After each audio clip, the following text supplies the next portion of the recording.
started. So in the last class, let me recap what we discussed in the last week lecture. We have got only one lecture on Friday. So in that lecture, we discussed about conservation of mass, in which we discussed the continuity equation. So if you remember from previous week that we discussed the conservation of mass, and then one of the major significance of continuity equation is that we can define stream functions for steady incompressible two-dimensional flow. So stream function is defined in terms of velocity by the given relations. Here, psi is the stream function, which is equal to u is equal to partial psi upon partial y, and v is equal to minus partial psi upon partial x. So, what is the advantage of deriving the stream function? That is that because in the original two-dimensional flow we have got two dependent variables, one is u and one is v velocity. So we can replace it with one stream function. So and we can see that if we put the value of u in terms of stream function in the continuity equation, we can see that stream function does satisfy the continuity equation. And then second thing we discussed that this stream function, if we have got constant value of stream function along a line, so that line is called streamline. So how do we do that? That we know that for the stream line, the slope of the line is v upon u, and if we try to get the slope of a line on which stream function change is equal to 0, that also comes out to be v upon u. So it means that a line along which the stream function value is constant, that is the line, that is streamline. And we all know that streamlines are used for the visualization of flow field. An example of that is a flow around an object here. So we can easily see that the flow will diverge due to the presence of this object, and there would be a stagnation point somewhere in the front of the body, and then wake region at the back, which we are going to discuss later in this course. So at the moment we would focus just only on the streamlines and stream function. So then we discussed that change in stream function across a streamline, that is related with the volumetric flow rate, and dq is equal to d psi. So we discussed this thing on the whiteboard as well in the last class. So that was the last slide which we discussed last week on Friday. So if you have got any query, you can ask. Otherwise, we can continue with some of the numerical problems for the stream function and then move on to next topic.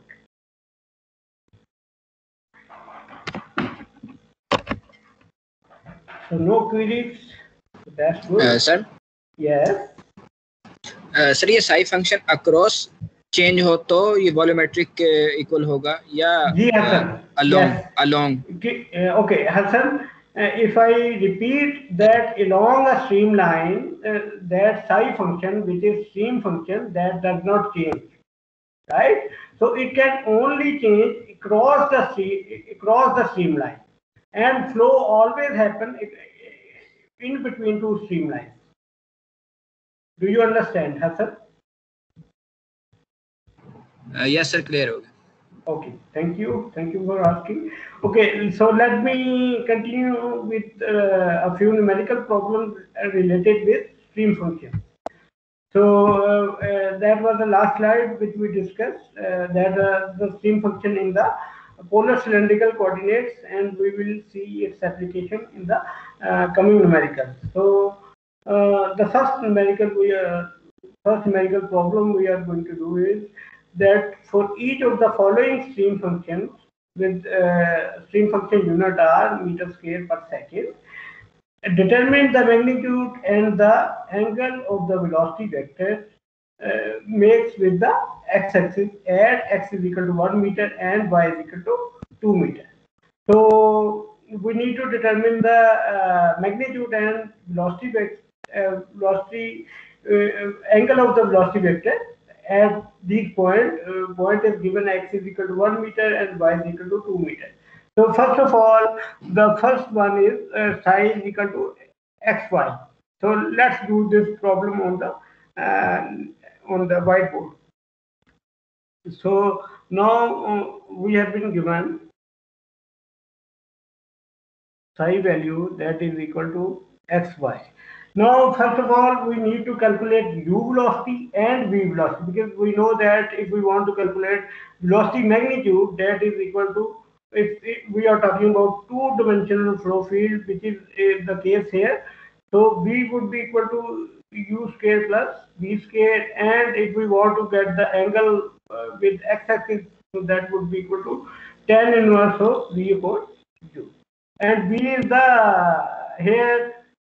Let me write it. This is v. So let's put. So v is a vector which can be written in terms of x velocity component and y velocity component. Ui plus vj. So yes. Any question? There who has unmuted the mic. Usama Aslam, have you got any query? Okay.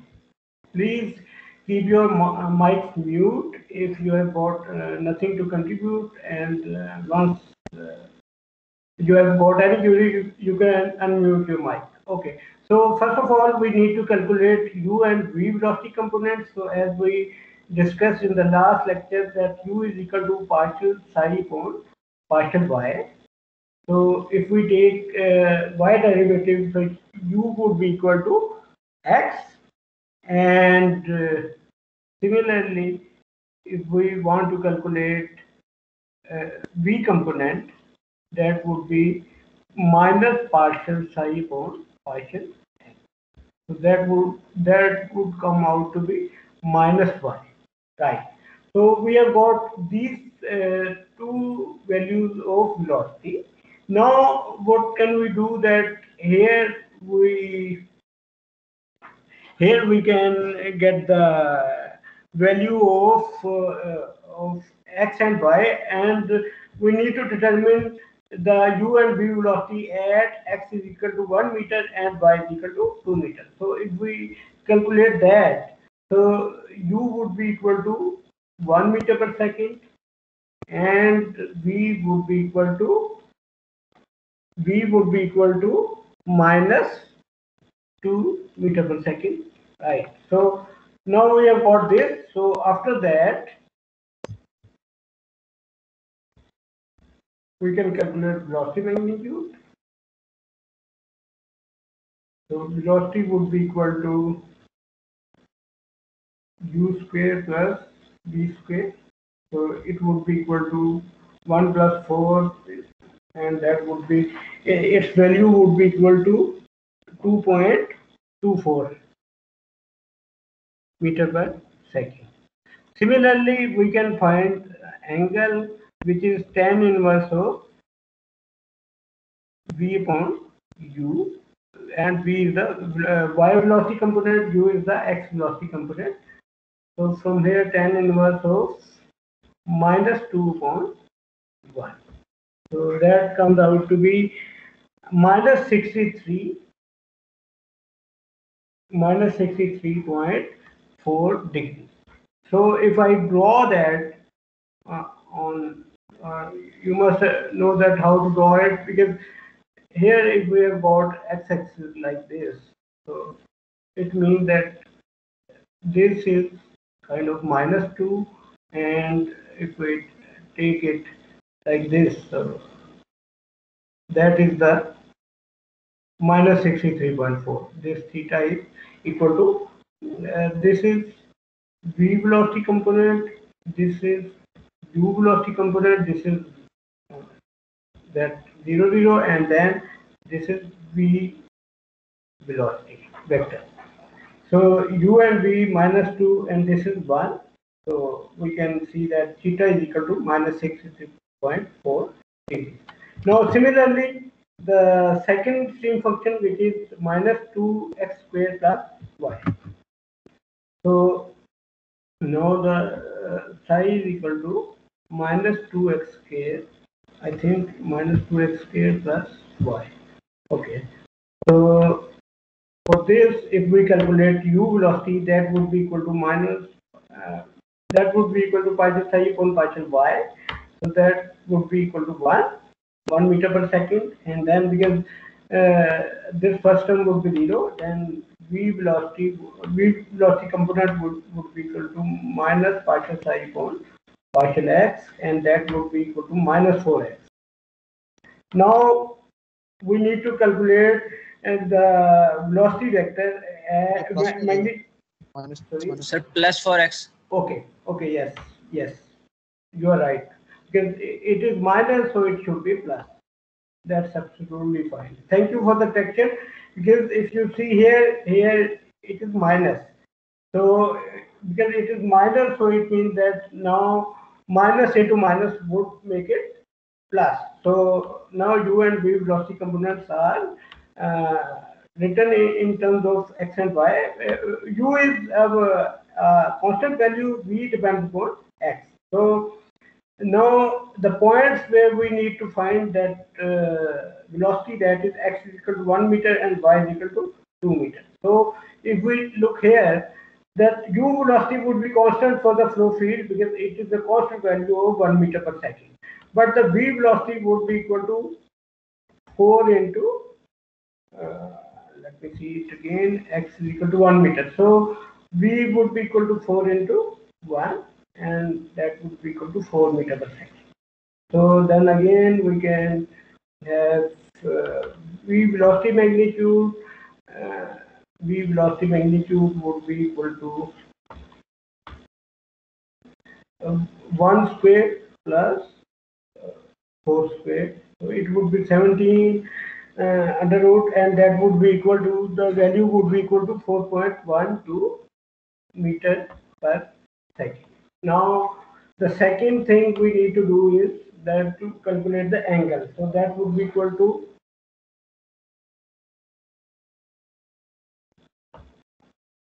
theta would be equal to minus not minus tan inverse of v upon u. So v velocity, we know that tan inverse of 4.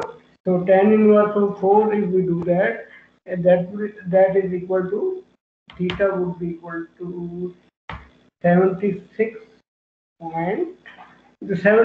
degree to be exact.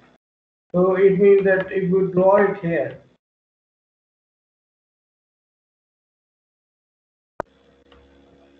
velocity vector, so because it is positive angle, so it would be something like this. If this is a u velocity component, this is v velocity component.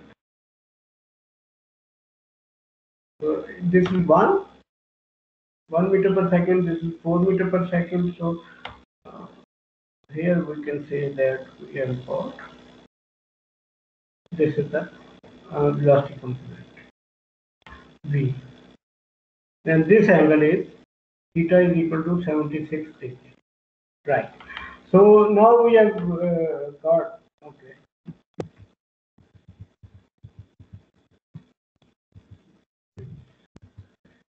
It should be something. Okay, so we have done this, but there is another thing we need to find here.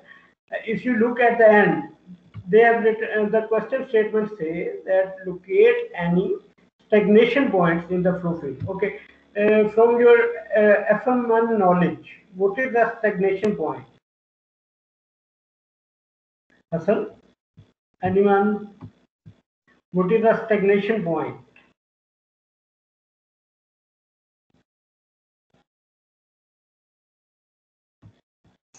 Sir I think stagnation point वो जहाँ पर velocity vector 0 हो जाता है.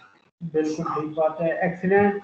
I think it is still Hassan. So thank you for your Contribution, yes, indeed. That stagnation point is the location where we have got zero velocity.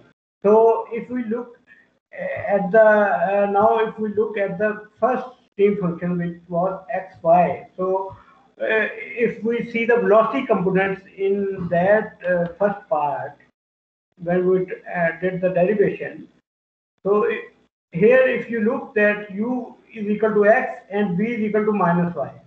So is there any point at which if we can get zero velocity?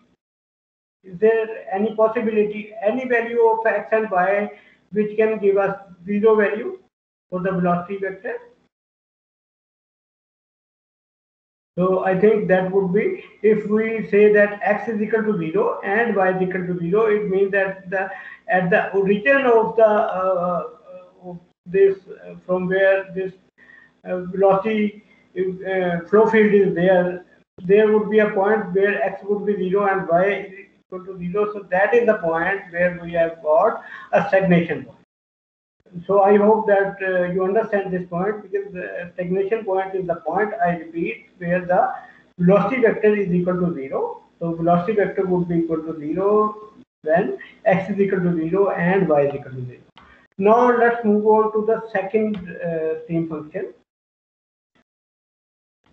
which was equal to minus 2x squared plus y. Now if you look the calculation of u and v, that you can readily see that u is a constant value, which is 1 meter per second at each location of the flow field. V velocity can be 0 at x is equal to 0, because 4x would become equal to 0 when x value is 0. But u velocity component cannot be 0, because it is a constant value, which is 1. So it means that for the second stream function, which is minus 2x squared plus y, there is no stagnation point. So I hope that it is clear. If you've got any query, you can ask. Okay, now the second numerical which we are going to do, that is the radial velocity component in an incompressible two-dimensional flow field, in which the x or z direction velocity component is equal to 0. So V of r is equal to 2r plus 3r square into sine theta. Determine the corresponding tangential velocity component, which is v theta, required to satisfy conservation of mass. So it means that because the velocity vectors are given in cylindrical polar coordinates, so we need to write to see the continuity equation first of all, which we derived in last week here. I think so. For the steady flow field, we have got this relation, in which we have got steady and compressible, and for the steady and incompressible, the continuity equation is given by the last relation. So let's do that. First of all, we put that on the whiteboard. So let's first of all we copy it.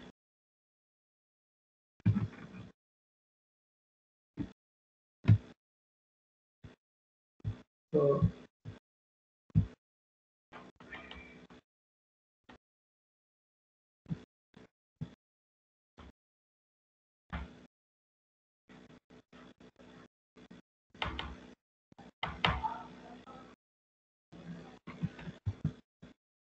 this is the velocity vector. No, I think this is the continuity equation, and now we need to see that velocity component in the numerical problem.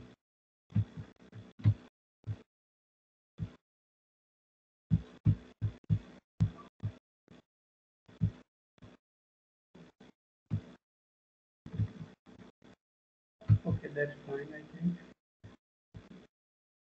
So now if we go in the statement of the problem,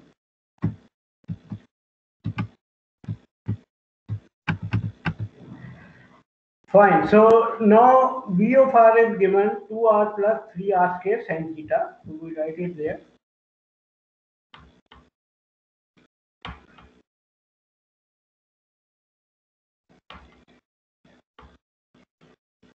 V of r is equal to let me 2r square 2r plus 3 2r plus 3r square sin theta.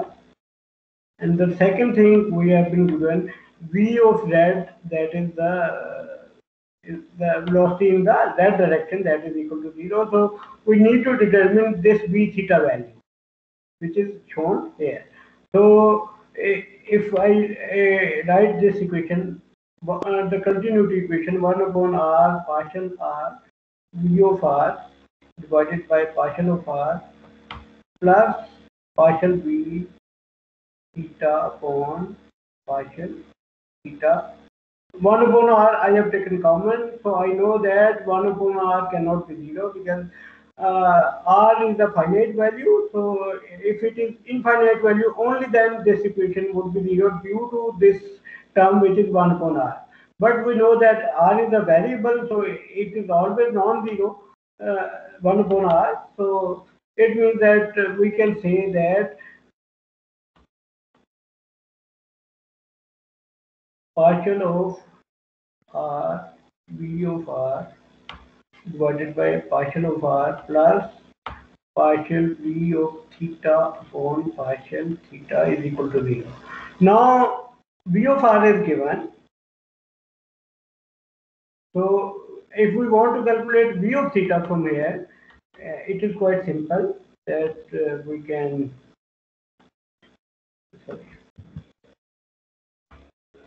do that partial v of theta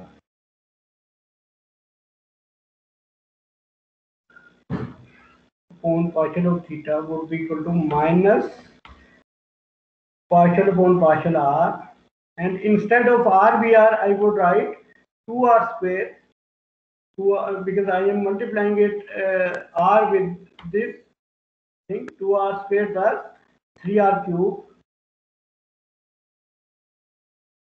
3r cube sine of theta. Right. So let's do its derivation. So that would be equal to, I think that would be equal to, it would be equal to minus 4r minus 4r plus 9r cube, 9r square sine of theta. Right. So now we need to calculate v of theta from here. So it means that we need to integrate both sides. So it would be partial Sir, v theta. Okay, it should be minus. Okay, that's good. I have realized that I should have written minus here, so it should be minus. Thank you for the correction. So minus partial, it would be equal to minus, I should have written like this, 4r plus 9r sine of theta d of theta. Right. We have got this. So now if we do the integration on both sides, so because we are doing indefinite integration, so it means that there would be some constant of integration, but here it would be, because we are doing partial integration, so it would be a function of radius here rather than a c value, because this is a partial integration. So v of theta would be equal to, if we try to write it, that would be equal to minus 4r theta minus 9r square cos of theta plus function of r, rather than a constant value, because we know that if we perform indefinite integration, then there would be some constant of when we are talking about total differential d terms, in terms of here it should be partial theta, not partial theta here.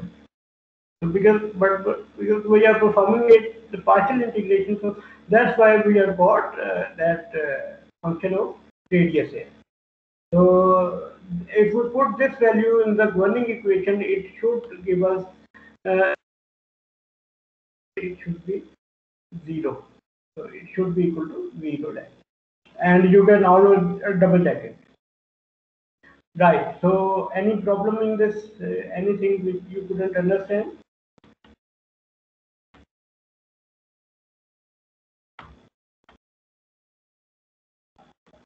Okay. So it seems that everyone is happy. We have done up to now. So now another numerical problem for the stream functions in the polar cylindrical coordinates. So now the streamline in a certain incompressible two-dimensional flow field are all concentric circles. So it means that they are concentric circles so that V of r is equal to 0. So determine the stream function for V of theta.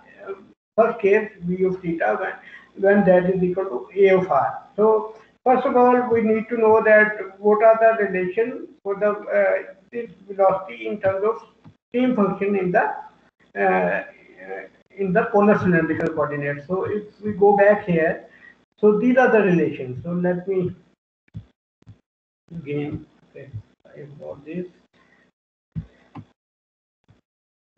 So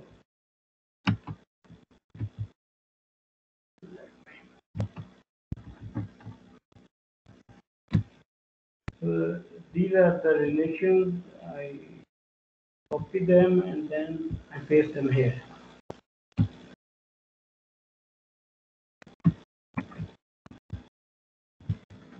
Oh, sorry.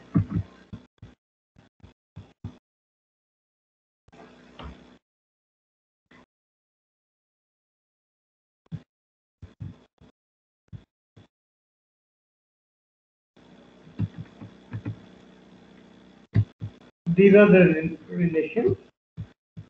So we can write it. So now in the question we have been given the value of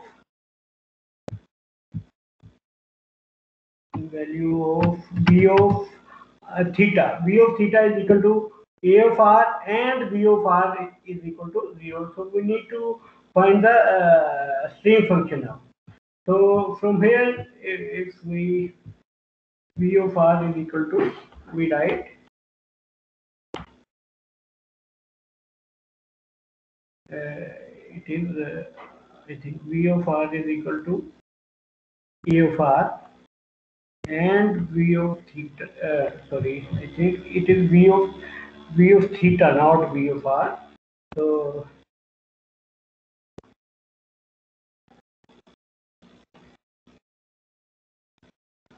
V of theta and V of r is equal to 0. So first of all, if we put V of r is equal to 0 in the equation of 1 upon r partial psi upon partial r, so we can see that partial psi upon partial r would be equal to 0, and if we do the integration, we can see that that psi function should be a function of I think I am sorry for that. It should be partial theta here, not partial r.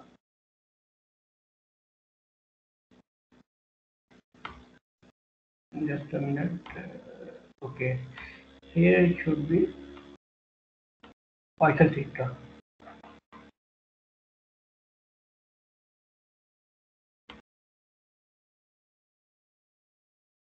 Partial theta.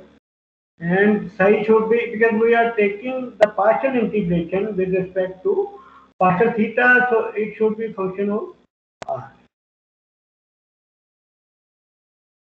Psi should be function of r. But it didn't give us much information about the exact expression for the stream function. For that we need to use this relation, which is V of theta, which is equal to minus partial psi upon partial r. So if we do that, so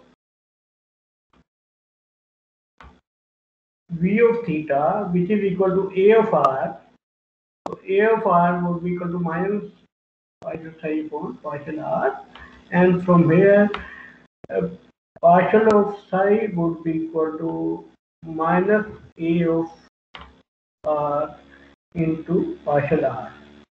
So if we take the integral on both sides, a is a constant value, so a would come out of integration. So let me put that integration here. So now minus, so we can see that psi would be equal to minus ar squared upon 2.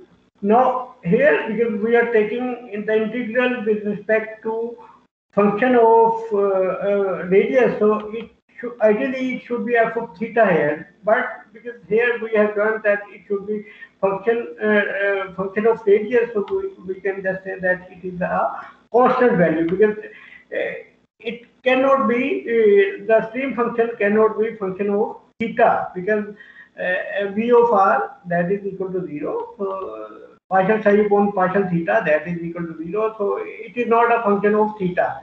So it means that we can just put c value here, right? So psi is minus a r square upon 2 plus c. So this is the stream function for the first case, and then we do it for a upon r. So it is just the matter of doing that integration again. So for a upon r, if we do the integration again here, so this was the first one.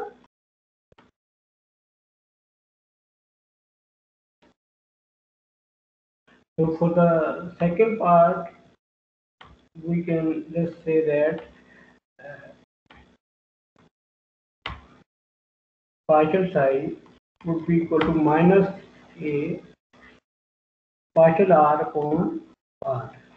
Rather than r into partial r, it is partial r divided by r. So it would be equal to psi would be equal to minus a natural log of r plus c. So in the second case, we have got stream function which is kind of a logarithmic function of radius.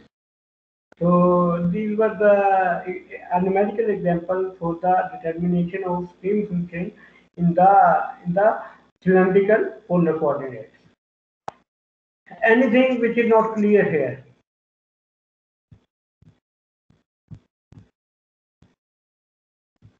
Any query?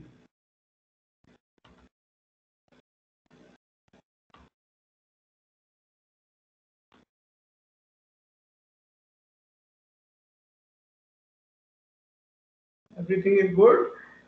Now we move on to our next topic, which is conservation of momentum. So now we are going to talk about conservation of momentum. Up till now, we have discussed about conservation of mass, and once we applied it on a differential control volume, we came up with the derivation of continuity equation, and one of the implication of continuity equation is the definition of stream function in two-dimensional steady flow, incompressible flow. So now we are going to extend that differential analysis to the conservation of momentum equation, because we want to know about the relation of velocity with the pressure. So and also the frictional force, which is viscosity. So it means that we need to do that differential analysis and apply that Newton's second law, which is F is equal to ma. So first of all, what is rate of change of momentum for a system? Rate of change of momentum for a system, that would be equal to your FSC knowledge. Applied force. Applied force. या net force भी कह सकते हैं. Applied force, yes, that's fine. So we can write that F, क्योंकि जो force है उसमें resistive force भी हो सकती है, and as you have mentioned that it can be applied force, क्योंकि अप्लाइड फोर्स होगी then there would be some kind of resistance as well when there would be a flow against some solid surface. So we can say that rate of change of momentum, that is equal to dP upon dt for a system. Right. Here P is the momentum. P is the momentum. So linear momentum. We are talking about linear momentum. So we know from our FSC knowledge that momentum is the product of velocity and mass. So we can just write it. P is equal to E is equal to for the system we can write that is velocity vector into that mass of the system. Now, if we want to apply it to the this relation of if we put it here, it would be V into dm. So this is for the whole system. But if we want to talk about differential control volume, in which for the differential control volume, so we are going to talk about differential control volume for which we have got, just a minute, we have got for the differential control volume,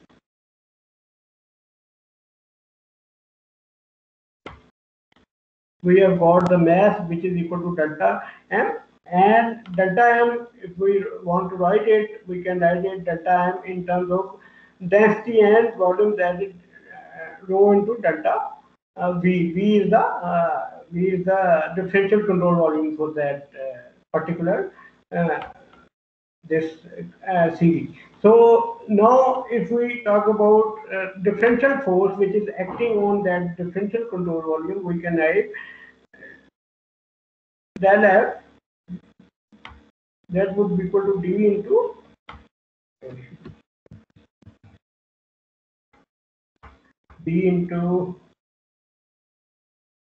differential mass into velocity divided by dt. Right. So now then we can do the differentiation by part, and we can write del m into d. V is the velocity vector. Please remember that is the velocity vector divided by dt. And the second term would be equal to v d into delta m by dt. Now, because we are talking about conservation of mass, so we know that for the total mass for the steady flow, it would be equal to 0. So, because the total mass of the system is conserved, so we can say that this term would be equal to 0. So we can just write the differential force on a differential control volume, that would be equal to del F would be equal to del M into dV by dt, and that would be equal to del M into acceleration vector. So for the acceleration vector in the kinematics in chapter number, I think it was chapter number 4, where we discussed about the total derivative. So we know that there would be 3 components of the acceleration vector, and we can write those in the component form. So we would come to that later. First of all, on a differential control volume, we would be talking about the forces which are acting on the differential control volume. So if we talk about the forces, how many forces would be there? There would be, okay, just a minute, I have got visitors, so I would be back maybe in 30 seconds. Just give me 30 seconds.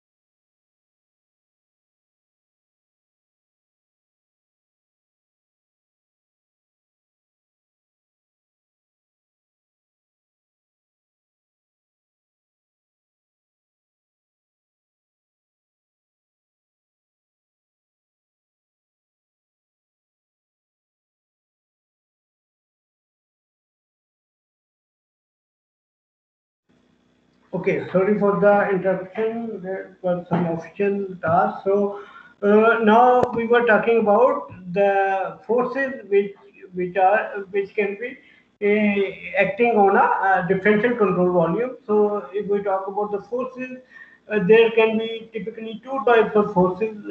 One is volumetric force, and the second one is uh, surface force. So when we talk about volumetric force which acts on a volume, so the first force which comes to mind, that is the body force. So for the body force we can just write the first type of force, that is body force, and that is represented with delta FB. So we know that for the body force, that is delta M into G, and we have got three components in that. In ideal, because we have got for our case, that is only Gy.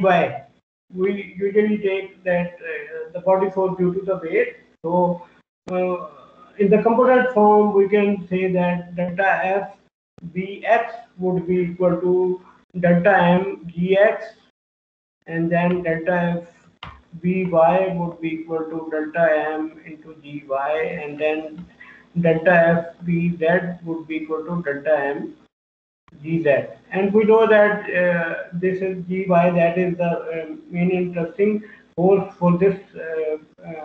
This component is the fourth component which we discuss, which we usually consider during our fluid mechanics motion.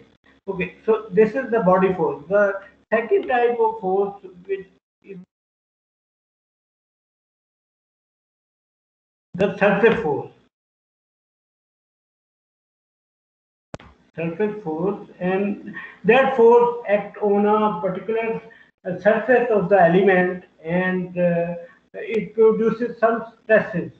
So we represent it with delta Fs, right? And if we have been given an area, let me draw that here maybe.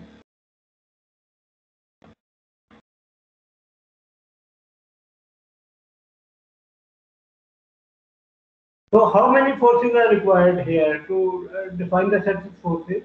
We know from our statics knowledge that one should be normal force, which is called delta Fn, and then we have got two shear forces on this surface. So we can define it like first of all we can say that one would be along this direction. We call it delta F1. So one can be x, y, z, and similarly the other one would be delta F2, which is the other direction. If we are talking about that this unit normal outward, it is that direction. So maybe it would be F1 would be x and 2 would be y direction. Right. So if we want to calculate the normal stress for on this surface, so normal stress would be equal to, that would be equal to sigma n, and that would be limit delta A goes to 0. Delta A is basically the this is delta A, which is in this case would be this length into this height. So this is delta A. So delta n at the point it would be equal to delta Fn divided by delta A. And similarly, if we want to calculate shear stress, tau 1 would be equal to limit delta A goes to 0 and delta F1 upon delta A, and similarly tau 2, that is limit delta A goes to 0 delta F2 upon delta A. Right. Now, because if we even consider cubic element, which is the simplest one we can take in Cartesian coordinates. So, how many faces in a cubic differential element? Can anyone tell me? If we have got a cubic element, how many faces are there?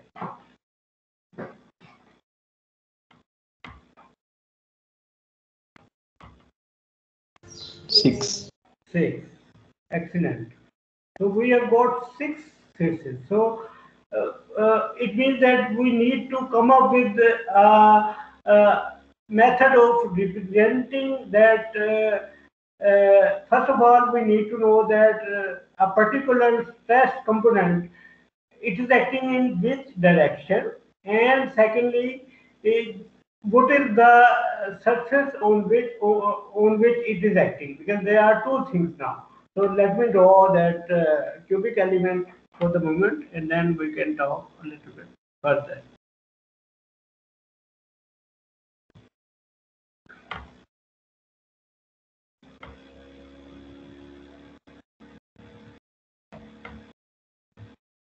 Right. So now we can see there are 6 faces. So it means that if we are talking about, and if I say that this is x direction, this is y direction, and out of the board is z direction. So these are the positive x, y, z direction.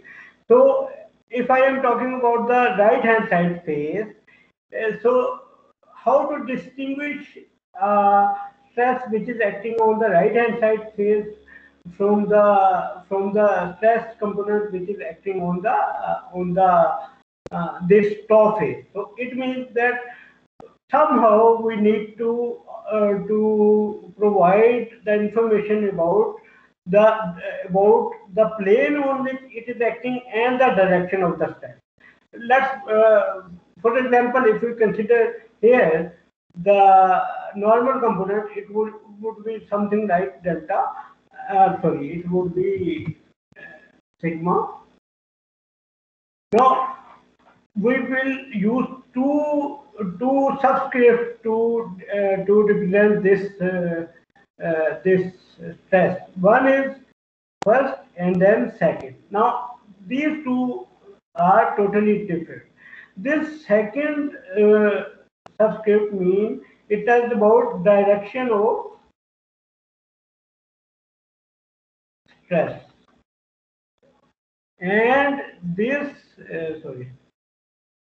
this first component, it tells us that what is the direction of unit normal out of the plane on which stress is acting. Right? So I hope that you understand this thing, that the first subscript represents the unit normal direction out of the plane on which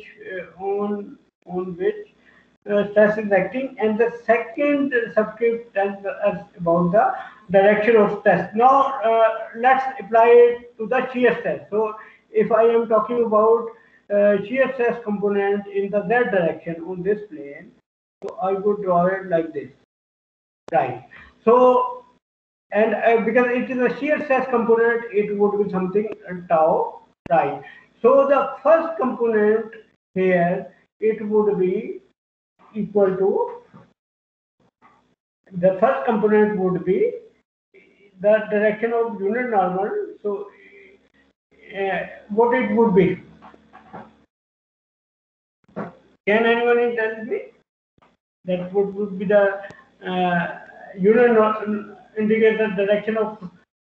So what it would be? It would be x. It would be again x, and then the second component would be XZ over x0. Excellent.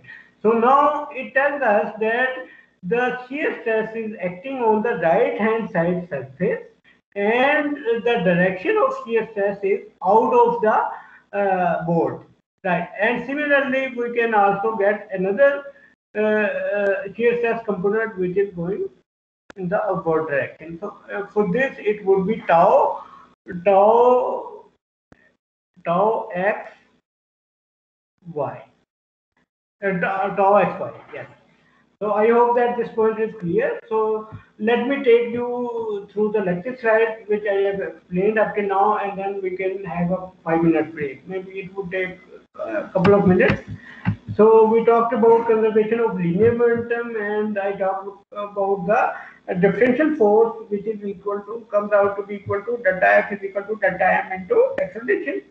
And then we talked about the type of forces which can be acting on a controlled volume. So there are basically two types of forces. One is body force, which is usually in our case we take it the weight of the fluid which is passing through that controlled volume. So that would be delta m dy.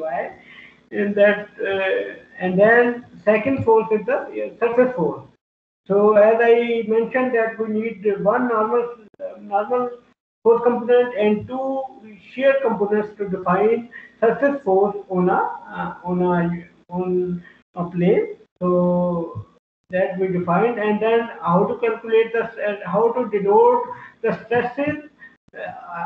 I told that we use two subscripts. One, the first subscript shows the direction of the normal to the plane, and the second subscript indicates the direction of the stress. So as it is shown here, sigma x-axis.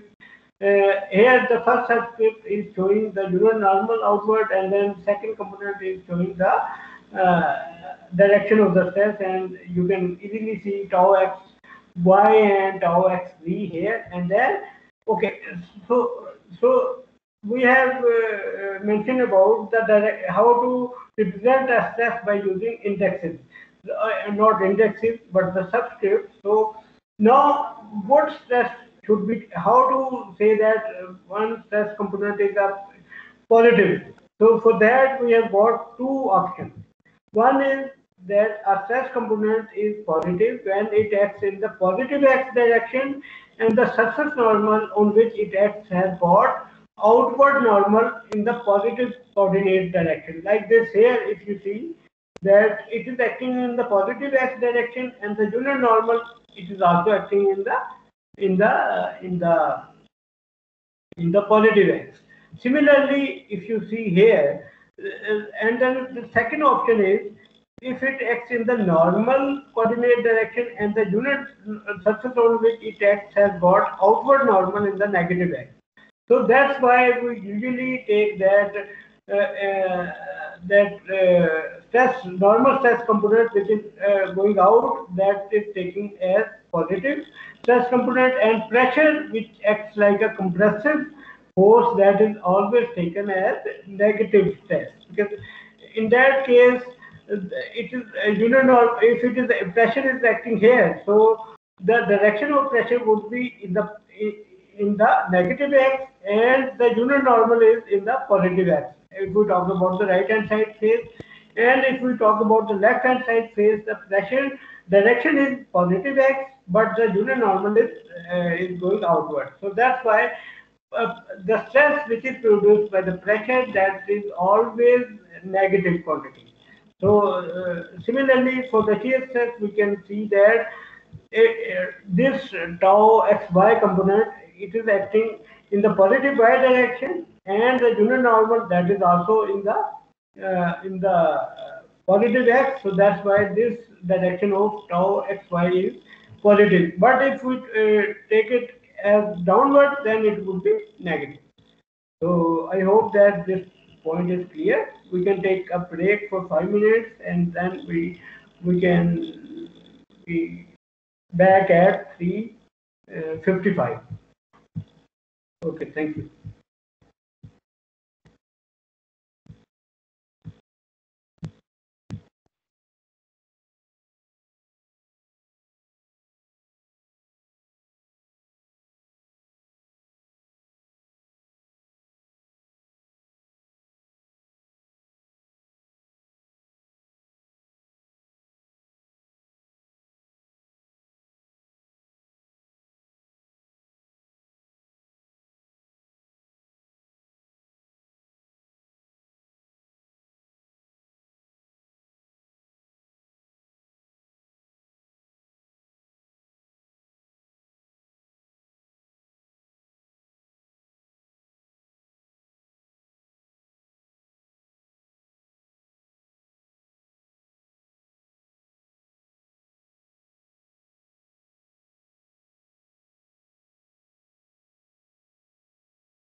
Okay, welcome back after the break. So we were discussing about the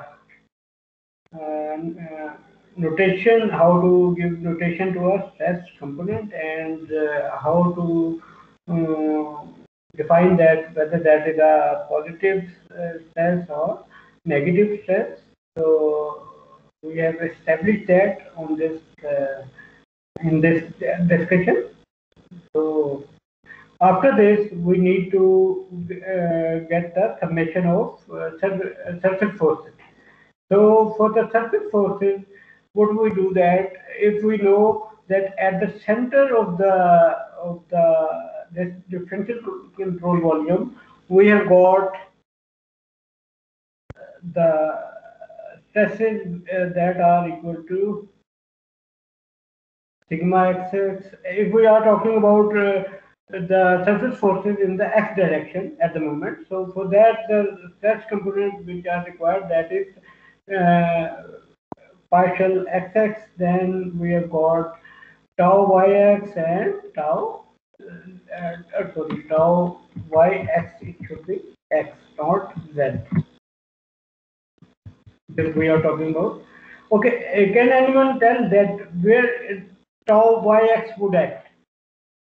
On which plane? If I at the moment these are the three component tau zx that are acting at the center of the volume, center of the control volume. So okay, if they are acting at the center of the control volume, and if these are the distance delta okay, let me draw it again, then maybe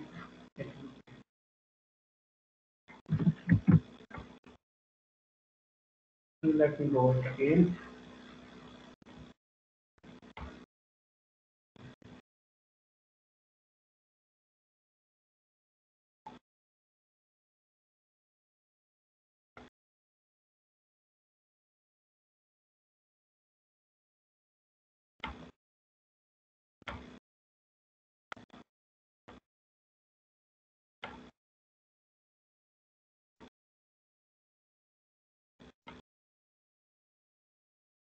Okay.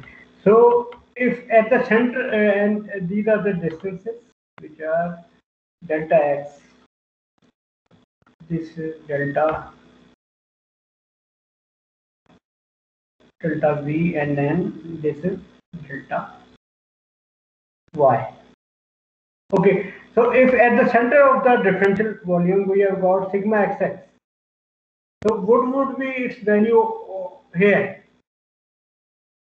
at the at this right hand side face? We can always use the Taylor series, so it would be equal to the value of stress would be equal to sigma xx plus partial by partial x into sigma xx.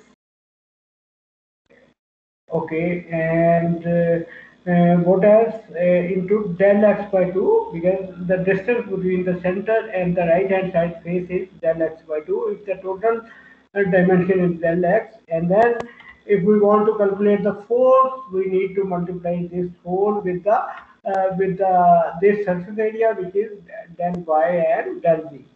Similarly, if we want to calculate del xx here, so that would be equal to the same thing with minus sign, because now we are going back. So it would be the same thing with minus sign. Okay.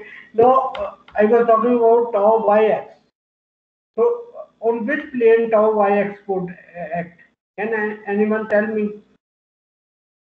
Is it possible that it would on the on which plane? Y plane. No, not y. Y is not a plane. You need for the plane you need two x two values, like this plane. This plane is yz plane. I call it yz plane. The unit normal out of yz plane, that is in the x direction. So similarly, the unit normal which is in the y direction, that would act in XZ plane, which is the top surface and the bottom surface. So I hope that plane definition requires two dimensions, like XY plane, YZ plane, or XZ plane. So here, if I talk about tau y at this plane, if at the center I have got tau yx, so at this plane the value would be equal to, if I write it here, so let me write tau yx here instead of sigma xx, because I have explained that on this surface it would be with the minus sign. The same thing for the tau yx to the top surface, it would be something. Tau yx would be tau yx plus tau yx plus partial upon partial y, tau yx into del y by 2, because we are taking the Taylor series in the y direction, because we are getting the value of stress at the top phase from the center value. Tau yx is shear stress at the center of the control volume, and then into this, which is delta x into del v. Similarly, we can also define the tau zx at this plane. Tau zx, if this is a positive value, so tau zx at this plane, which is the front face, and similarly tau zx at the back plane, right? Front and back. So if I show you that in a proper way in a figure, that would be like something like this. Let me zoom it a little bit for the better understanding. So if you look here, that on the right hand side face we have got sigma xx plus partial sigma xx by partial x into del x by 2, del x by 2. Why it is del x by 2? Because all the stresses sigma xx, tau yx and tau zx, they are defined at the center of the control volume. So when we want to get that value at the face, then we need Taylor series expansion, and we take the first derivative term only, and then once we get the stress value at the face, we multiply it with the plane area on which it is acting, so we can get the net force. So net force due to partial this component would be this term into del y into del z. And similarly, the contribution of the sigma xx on the left hand side face, top face, bottom face, front face, and back face, they are given. So all of these are calculated by the Taylor series expansion. So if we want to find the net force which is acting in the x direction due to normal stress component, which is this this two terms.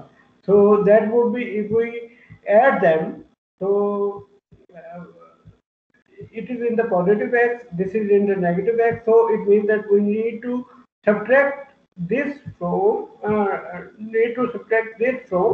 this. So if we do the subtraction, we are left with, let me show that, if we subtract, because so if we do that, it would be equal to sigma xx into delta x, because del x by 2 into del and del x by 2, when they are being added up due to that subtraction, so that would become del x. So del x, del y, and del z, that comes out of that is the differential control volume of this CV we have taken. And then similarly we can also get the shear stress component partial T y x and partial T zx in the x direction. So this is the surface force contribution in the x direction. So it means that if we are talking about surface forces in the x direction, so our original equation was, if you remember, that was equal to partial f, which is a vector quantity, that is equal to del m into A matrix. So it means that we would have three equations from here. One equation would be del f x equal to del m ax, right? So now if we talk about del fx, it has got two components, which are, let me show that here, del f bx, which is the body force, and del f sx, which is surface force, right? So we know that for our case it would be 0, because mgx dx value will take 0, but for the shear stress component, their force would be equal to this sigma xx plus sigma plus this, not sigma, it is partial by partial x into sigma xx plus partial by partial y tau yx plus this, right? And similarly, we can also find the values in the y and z direction. Why we need that? Because we also have got these equations. If I write it here, that del fy would be equal to del m into ay, that would be j component, and then we would have k component, which is del f z would be equal to del m into a z. So what is this a x, a y, and a z? We have discussed this in kinematics in FM1. If you remember that a of x would be equal to partial u by partial t plus u into partial u by partial x plus plus v into partial u by partial y plus and plus w into partial u by partial z. Similarly, ay would be the acceleration component in the y direction, so the velocity, that is partial v by partial t plus u into partial v by partial x, v is the velocity component, and then plus v into partial v by partial y, and similarly w into partial v upon partial z. And after that, the third component velocity is w plus u into partial w by partial x, sorry, partial x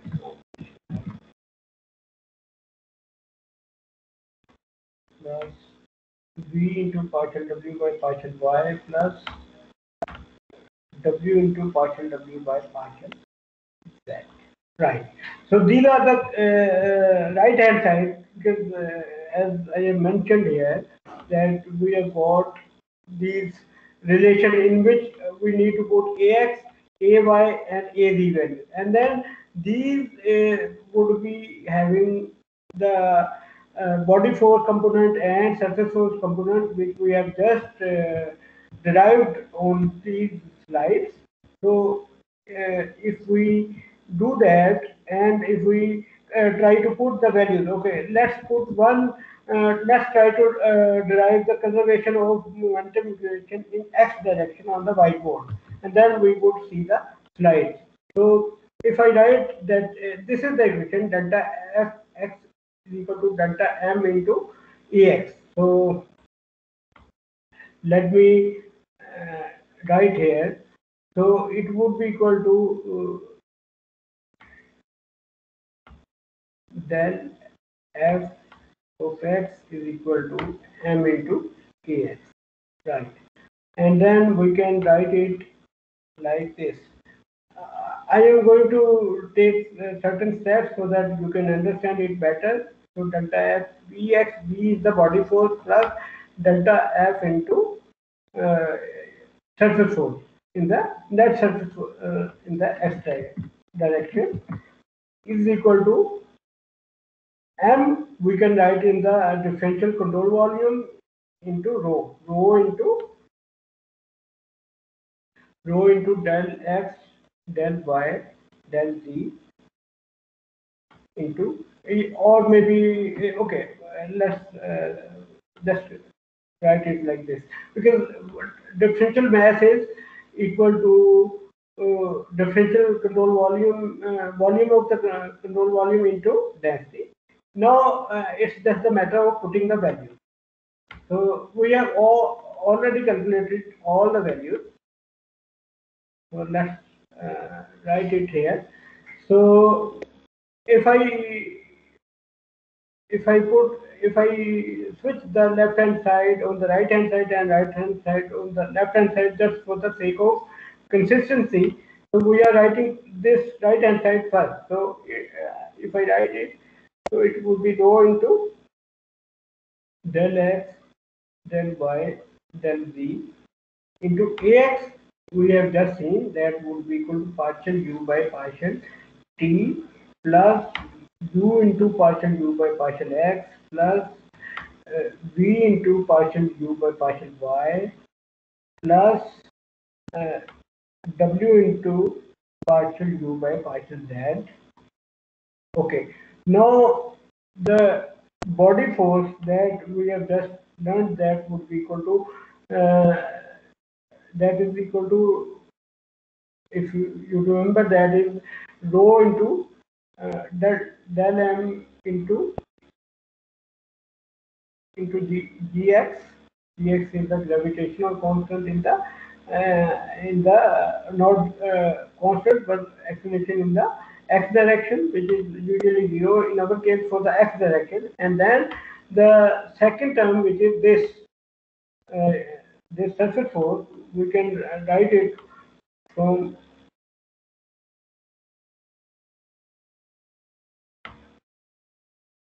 if you look here, that we have derived here partial upon partial y tau yx and this thing. So partial upon partial y tau yx plus partial upon partial z z tau zx into del x, del y, del z, which is the differential control volume. Now, one thing we can readily see here, that we have got this differential control volume, which is del x, del y, del z, which is appearing in each term on left hand side and the right hand side. So we can just cancel it out. So we can just remove it from here, and then we can also remove it here.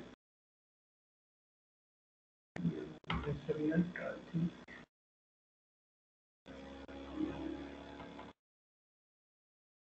Okay, so now it is working again. Whiteboard. Okay, so now if you see that it is a little bit simpler. So let me write it again here. Rho gx and rho here, and then we can cancel it. So now we have got this in this way. The equation, it is written in this way. Now the left hand side is the mass into acceleration term, and the right hand side is the forces. One is, the first term is due to the body force, and in these three terms in the bracket, they are due to surface forces. So now similarly we can derive the force component in the y direction, and on the same lines we can derive the equation in the z direction, which is out of the board. So if we do that, so let me show that here. Maybe not this. Okay, maybe they haven't written that on the slide. So nevertheless, I have done the derivation. So because here, if the flow is inviscid, then it means that there is no friction in that. If there is no friction, it means that there is no shear stress in that. So if we look in this equation, the shear stress components are this tau yx and tau zx, they are 0. And then for the inviscid flow, we have got only stress component, and for that sigma xx, sigma yy, and sigma zz, that is equal to minus P. P is the static pressure in the field, and you know that from your chapter number 2 knowledge, that is from the when the fluid is stationary, then the stress component, the pressure is acting in the same value would be the an element would have the same value of pressure in all directions, and that would be equal to, that stress component would be equal to minus P. So that is the knowledge of your chapter 2 of FM1. So the normal stress at a point is independent of the direction, and it has got the equal value in each direction, and that value is equal to minus P. And why there is a minus sign with the pressure? Because this is a compressive force. So we are talking about inward into the element rather than going out, which was the presumed positive direction of the stress. So if we do that and put the values here, so now if we compare, try to compare here, the right hand side, rho into partial u by partial d plus u into partial u by partial x, the same term which is written here, this term. And then rho dx, which is the first term on the left hand side, and then this term here we can write, if we just kind of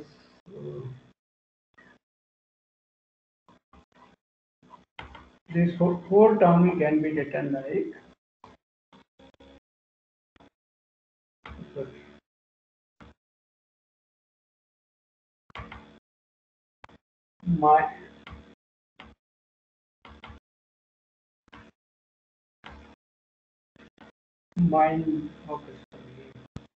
minus partial P upon partial x, because sigma xx would remain non-zero for the inviscid flow, and all other shear stress components would be equal to 0.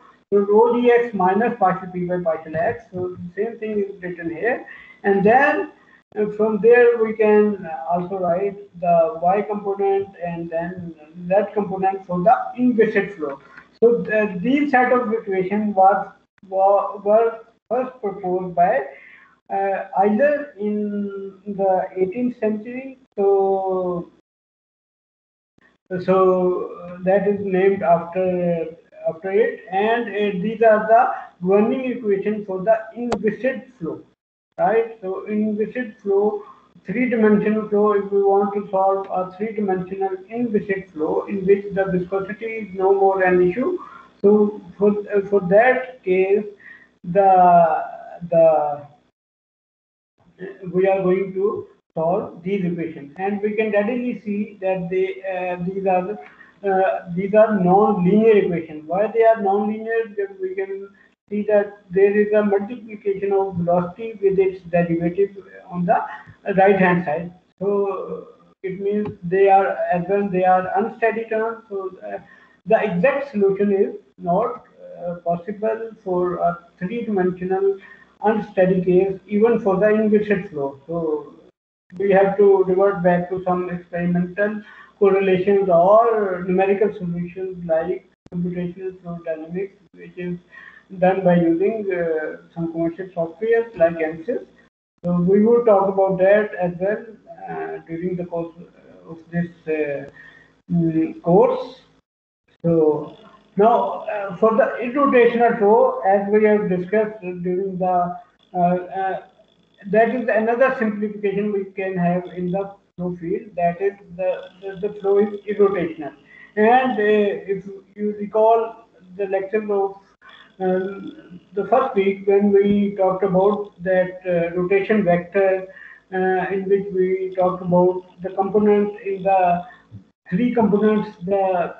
We also discussed that rotation vector is just half curl of velocity field. So if we talk about the z component of the rotation vector, that is equal to 1 by 2 into partial v by partial x minus partial u by partial y is equal to 0. So, and then because there is irrotational flow, so omega z would be equal to 0, so partial v by partial x would be equal to partial u by partial y, and then partial w by partial y would be equal to partial v by partial z.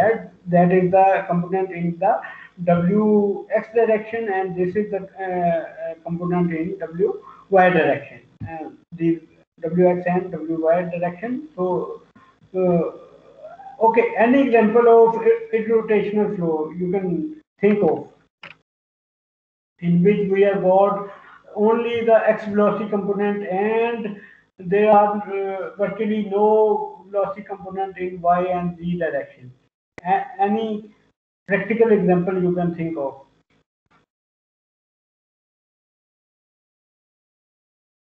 I think the flow in our over the buildings, when one is the portion where we have got flow close to the building, so that flow is called boundary layer flow.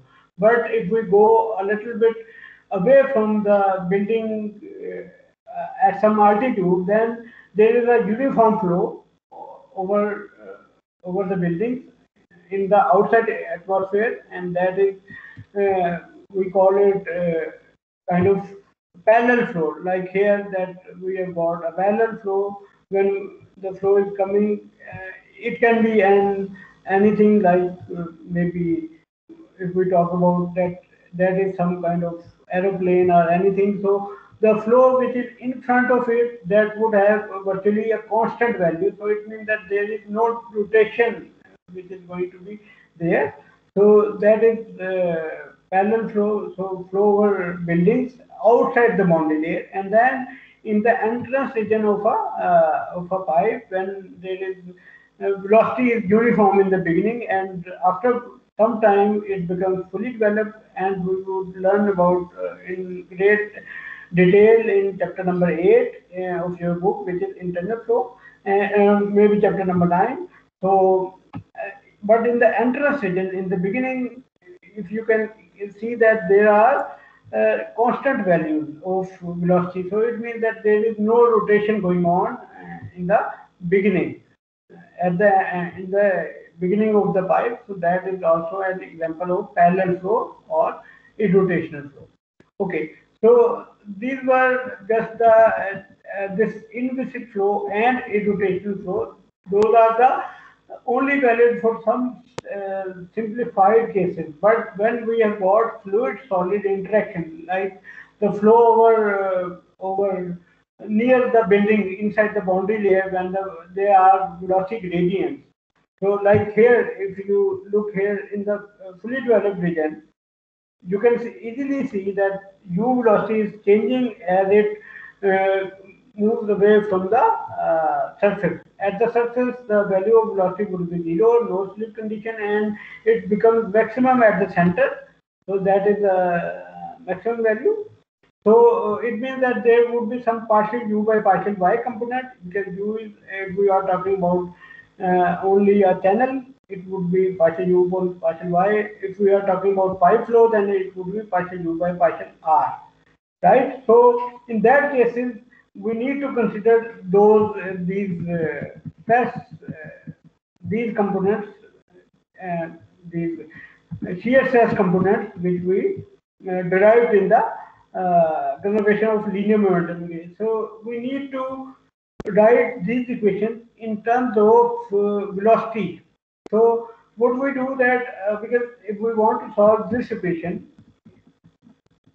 that equation which I have shown here in the beginning.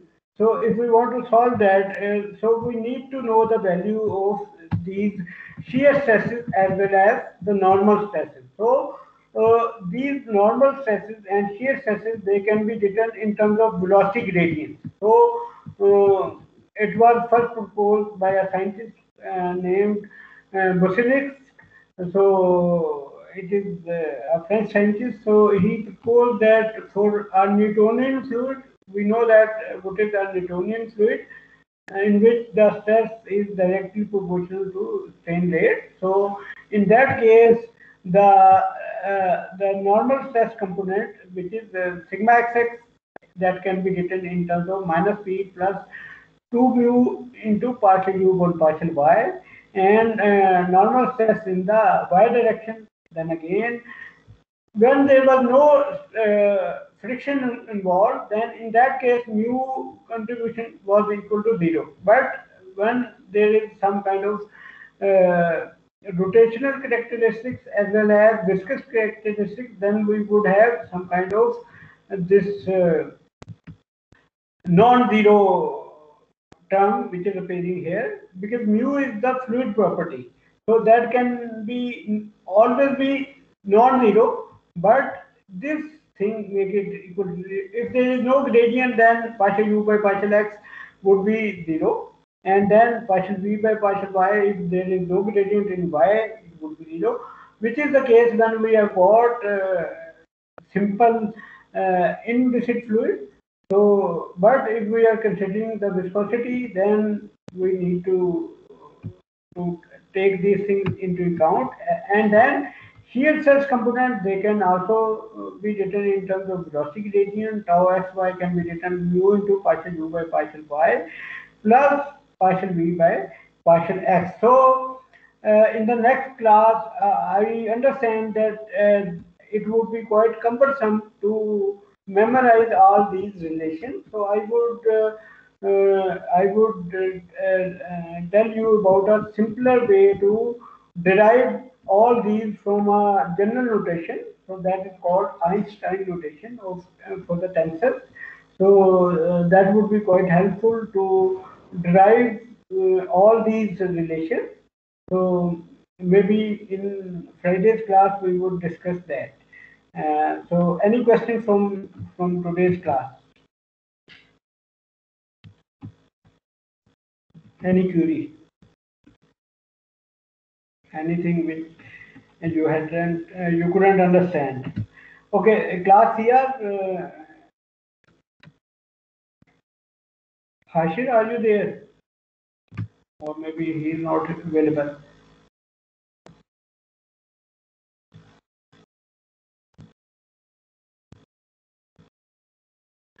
Hashir, can you